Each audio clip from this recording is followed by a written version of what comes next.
Assalamualaikum warahmatullahi wabarakatuh. Perkenalkan, nama saya Lastri Ratianisa, NIM J1A018064. Di sini saya akan membahas contoh kasus teknologi pertanian menggunakan penyelesaian riset operasi dengan metode kompleks.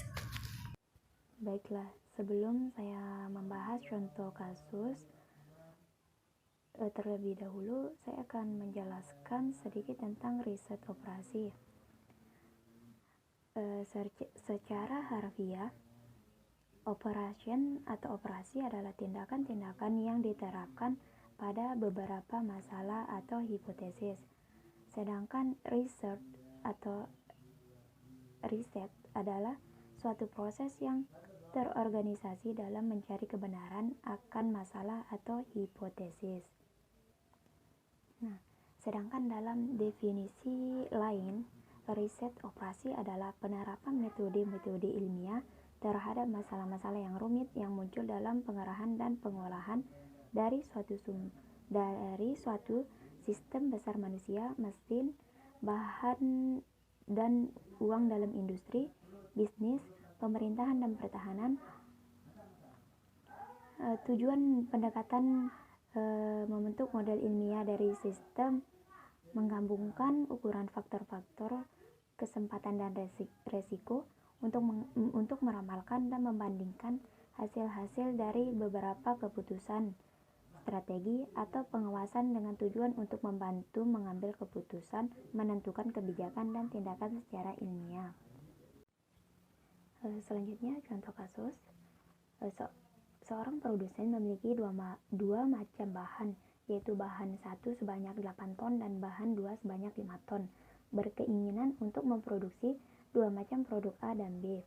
Untuk satu unit produk A membutuhkan 2 unit bahan 1 dan 1 unit bahan 2, sedangkan untuk satu unit produk B membutuhkan 3 unit bahan 1 dan 2 unit bahan 2. Harga pasar untuk produk A sebesar 15.000 per unit dan produk B 10.000 per unit. Jadi pertanyaannya adalah, berapakah produsen tersebut harus memproduksi produk A dan B untuk memproduksi hasil penjualan yang maksimum?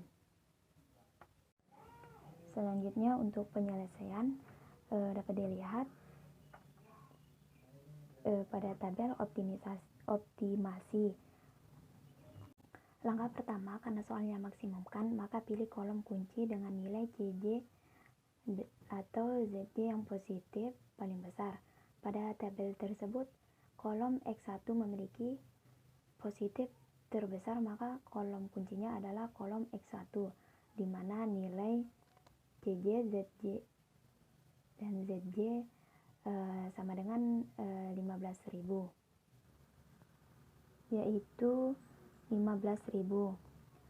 Kemudian langkah kedua, setelah ditemukan kolom kunci, kemudian hitung rasio kuantitas dengan cara Q dibagi K dibagi kolom kunci X1. Kemudian kita bisa mendapatkan baris kunci dengan cara pilih rasio kuantitas positif terkecil.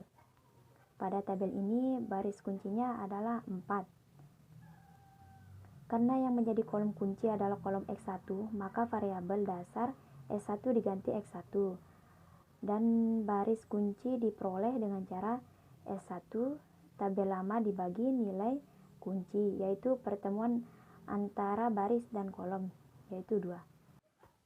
Sehingga dapat dilihat pada tabel berikut, karena nilai CJ kurang ZJ sudah 0 atau minus, maka nilai optimal dari X1 adalah 4 penjualan dengan maksimum penjualan yaitu 60.000.